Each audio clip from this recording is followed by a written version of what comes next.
kilometers, no? Napakahaba na po itong takbuhin kung kayo ay mag bridge, mga kaibigan. Ayan, grabe.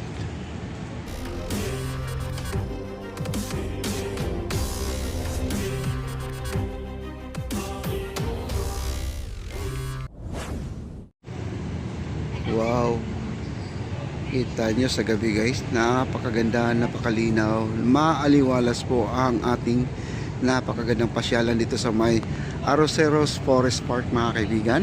Ayan po, ang dami pong mga ilaw. Ayan po, grabe, napakaganda dito guys. Ayan o, tingnan nyo ang ating mga puno. Ayan, namumulaklak po ng mga ilaw. Dami ilaw guys, no? Ang ating view deck ng ating Arroceros ay napakaganda din. Wow, ayan po guys, oh. Kita nyo naman, oh.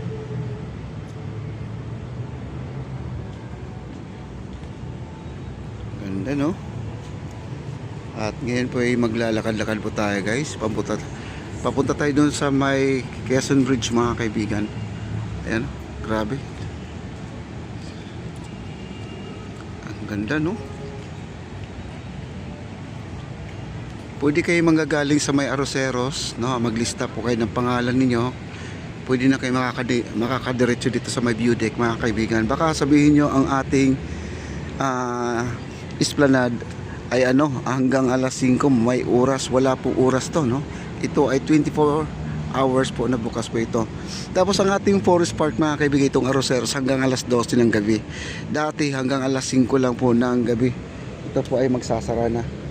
Kaya yun, no? At maglalakad po tayo, baba po tayo guys. Papunta po tayo doon sa may Quezon Bridge. Grabe guys, napakaganda, oh.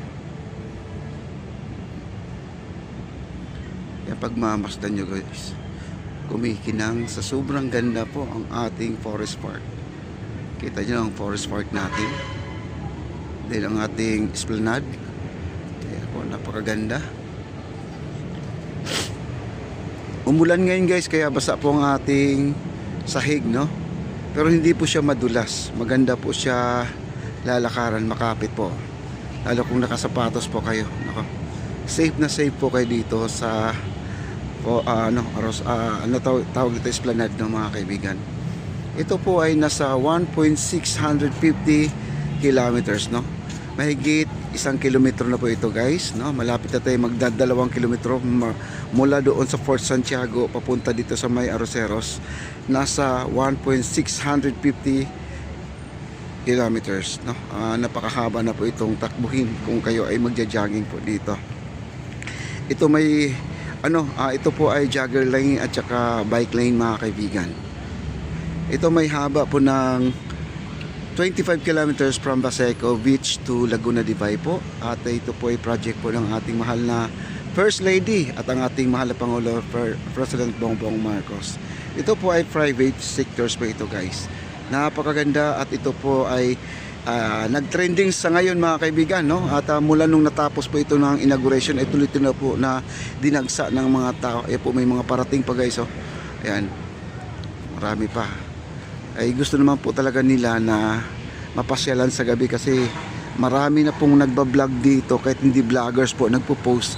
Pag nakita po talaga nila to ay talagang kaakit-akit po tingnan guys, no? Napakaganda po tingnan. Ayan, dito na po tayo. Ayan,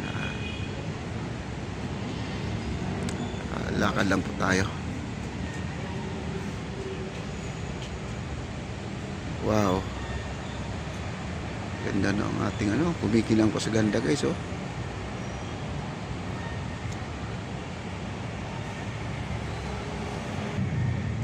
Ayan guys, oh, ang ganda ng mga ilaw, oh. Yung mga ilaw natin na luma, ito yung mga luma ngayon guys, kinakabit na po nila. Pagaganahin na po nila yan. Kasi dati guys, wala po yung mga poste na yan, tinanggal po nila yan. Ngayon binalik na po nila para naman po ay dagdag po sa liwanag, no? Dagdag ganda sa gabi.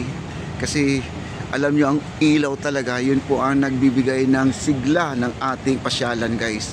Ito ngayon, no? Ayan, pansinin nyo, napakaganda. Dami na pong mga dito, oh, kahit na yung mga magbabarkada. Ayan, may kanya-kanyang dalang payong po sila dito guys. So, ayan o. Ito yung ating Arroceros Forest Park. Ayan o. Ayan, may dumarating pa o. Ayan o. May dumarating pa, no? Wow. Okay, lakad po tayo. Napakaganda dito guys oh.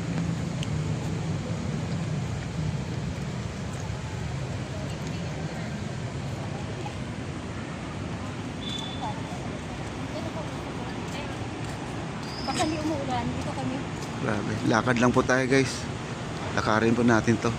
Mga ganitong oras pala, wala na pong mga pulis pala. Pero siguro, babalik mamaya sila, no? Ayan po ating hagdanan, no? Napakaganda ng hagdanan natin, no? Dito pa lang guys, oh, side view pa lang, oh. Napakaganda na, oh. Wow. Parang akala mo may salamin, no? Ang ating hagdanan. Kung ano yung mga perspective natin nakikita sa drawing noon, mas maganda siya ngayon kaysa sa drawing guys, no? Ayan, no? Grabe, ang ganda, no?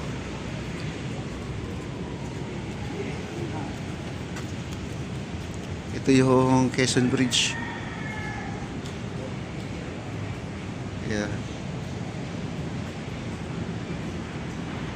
Pero hindi naman halata guys, pag nandito po kayo, kitang-kita mo yung mga bahay ng gagamba. Ayan, oh, kitang-kita, oh. Bahay ng gagamba, oh. Pero kung malayuan po tayo, ay puro ilaw po ang makikita natin. Eh, normal lang po yan guys, yung mga bahay ng gagamba dyan. Pero wag po kayo mag-alala kasi itong mga gagamba nandyan ngayon ay nakakatulong yan sa mga lamok. Pero ito ay tinatanggal ng ating mga nagbi-maintain dito. Meron tayong naglilinis dito guys everyday, no? At dalawang shifting po sila dito. Yung naglilinis, tatlo-tatlo po bawat duty. 3 tao.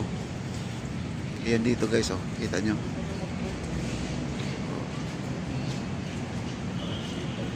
Okay, lakad pa tayo dito guys.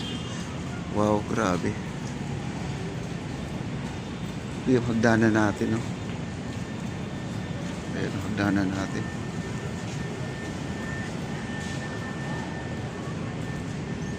Ito, dito yung posting natin sa mga security guard at saka police. Nandito po guys, no? Siguro naman ay kumain lang po sila. Dito walang nanggugulo dito guys, walang nagbabandal dito banda na side na to dahil dito mga estudyante kadalasan, medyo respect mga college na po kasi ito, no. Wala po akong nakikita dito nagsusulat-sulat sila dito sa mga veranda na to. Hindi kagaya doon sa kabila, maraming mga high school at talagang maano po yung mga kamay nila, yung Makati pa, no. At gustong-gusto nilang gawing blackboard to itong ating veranda. Doon sa kabila, ang dami po, ang dami.